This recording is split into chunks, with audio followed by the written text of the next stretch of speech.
Hello and welcome back. Today we are going to be making the ornament block in our Cuddle Up Sampler Sew Along. This is the third block we're making together. I hope you guys have all been enjoying sewing along. I know I always think these sew alongs are so much fun. If you are new to the sew along, you're free to jump in at any time. I have information about the sew along linked in the description box below so that you can join in if you want to. If you are already joining in, just go ahead and grab your Cuddle Up Sampler pattern book, and we are going to dive into this block.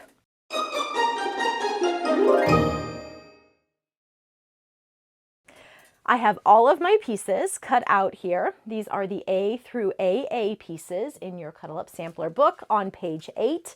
And we are going to be starting with flying geese. We made a large flying geese unit for our Christmas tree block right at the beginning of the sew along. So we're going to be using that same technique to make these smaller flying geese units. You are going to need 2 A pieces and a D piece. I have gone ahead and marked my diagonal lines on all of my A pieces. I'm sure those are hard to see on the camera, but they are marked. So there's A, and then we're going to grab 1 D. This technique should feel pretty familiar to you since, as I said, we did make 1 flying geese in our Christmas tree block. So we are going to start by laying A right sides together with D. Always make sure that you orient those diagonals as they are shown in the pattern. That matters on stitch and flip units. So we are going to then sew from corner to corner on that marked diagonal. We will press our square out after sewing. Make sure that all of our edges align nicely around the complete perimeter of that unit. And then once we have double checked that our pressing and sewing are accurate, we will trim away the bottom 2 layers, leaving a 1/4 inch seam allowance. You'll do one side. Once that's trimmed and pressed, you will do the same thing on the other side, and you see that here in step number 1.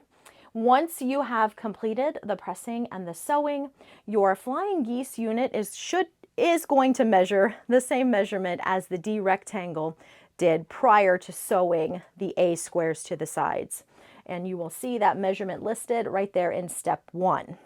Complete your first unit and then go ahead and repeat those steps to make a total of 4 flying geese units using D rectangles and A squares. I've completed the 4 flying geese units here.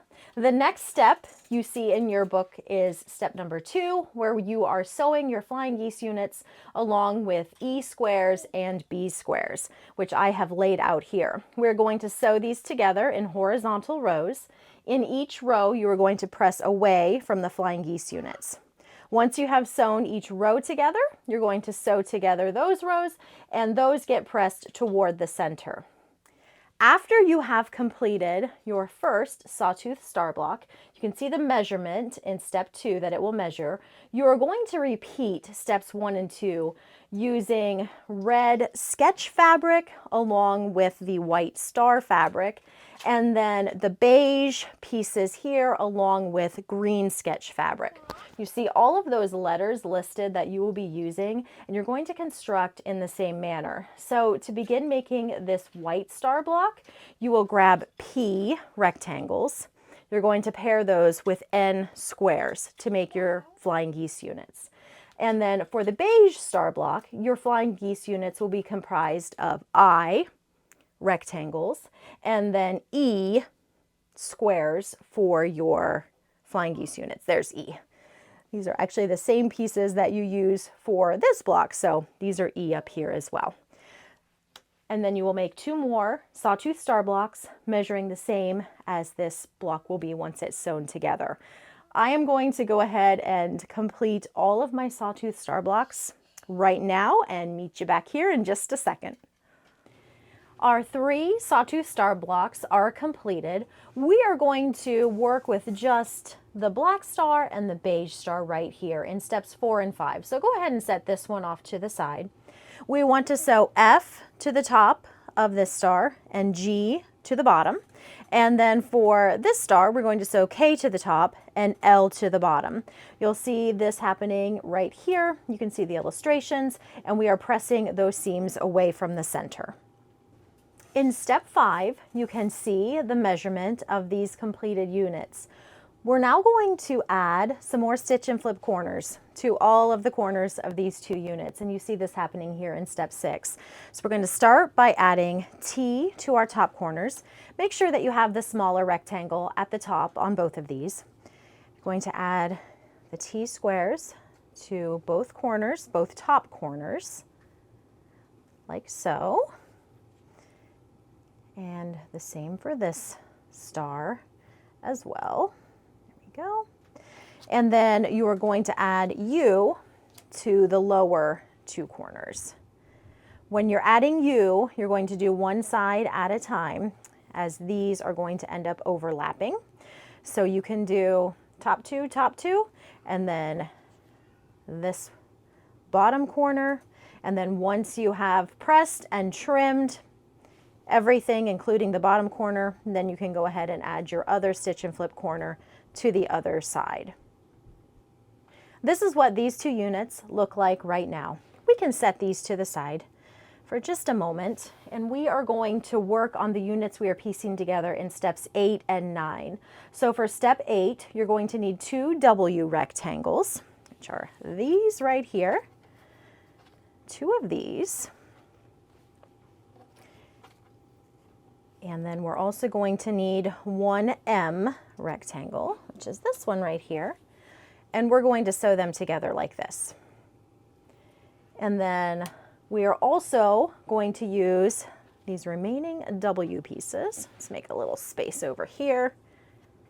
And we are going to sew these 2 together with a C piece, which is right here.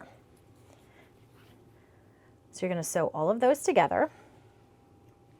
And these get pressed away from the center. And then at the same time, I am sewing these units together. I'm going to grab this white star block, and I am going to jump to step 12 right here, and I'm going to sew R rectangles to the left and right sides and S rectangles to the top and bottom. So that's going to be these pieces right here. Just going to double up on my sewing a little bit here for these steps.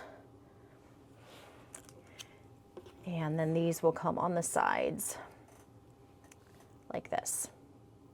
So I'm going to go ahead and get all of that sewing done right now. These are the units that I have just completed. These are the pieces that I made in steps 8 and 9. You see right here, they are also the pieces that we are sewing to the tops of those ornament bottoms that we constructed earlier. We're going to sew each of those together with the ornament bottoms, and then on the bottom of each, we're going to sew a V rectangle. When we sew these together, all of the seams get pressed away from the center. I'm going to sew those together, but I'm also going to move right on to step number 12. So these get sewn together in steps 9 and 10. Step 12 has us sewing stitch and flip corners to each of the 4 corners. So those are T-squares that get added to those corners. I have those diagonal lines already marked, and I'm just going to use that stitch and flip method that we have used quite frequently throughout this pattern so far to add those 4 corners. These 2 ornament blocks are now completed. You can see what they will measure in steps 10 and 11. It's always a great idea to double check your measurements as you're working your way through your pattern. You've noticed that I include those measurements pretty much every step of the way. So if you double check those, then you can be sure that you are sewing accurately and everything is going to fit together nicely. These patterns for the blocks are fairly complex. We've got a lot of pieces that need to come together to fit as we want it to for the completed block. So you do want to have those be accurate, and that's just a great way to double check those measurements. So we just need to complete this ornament block here, and to do that, the first thing that we are going to do is down here in step 14. I've already added those stitch and flip corners. So step 14 has me sewing X rectangles to the 2 sides. So we will sew these on here. And then I am also going to grab these pieces that I need here in step 15. So 2 Y pieces and an F piece. We're going to sew those together at the same time. And let's see, F right over here. So we want this. Sew these together like this. You see that right here in this illustration. And then we're going to press our seams away from the center. To complete this ornament block, we are simply going to sew this unit, along with a Z. This is our completed ornament block. The seams on this one are pressed away from the center, which you see illustrated here. The last step that we need to take is to sew together all of the ornaments along with our AA side rectangles. You'll see all of your pressing illustrated here. So just sew those together and your block will be complete. And we have our completed ornaments block. That turned out so cute. This is what it looks like here on the front. And then we'll flip it over to look at the back. And done. Block number 3 for our Cuddle Up sampler is now wrapped up. I hope that you have a great time sewing up your Cuddle Up Sampler ornament block. If you have any questions, be sure to leave those in the comments below. Thank you so much for stopping by, and I will catch you again next time.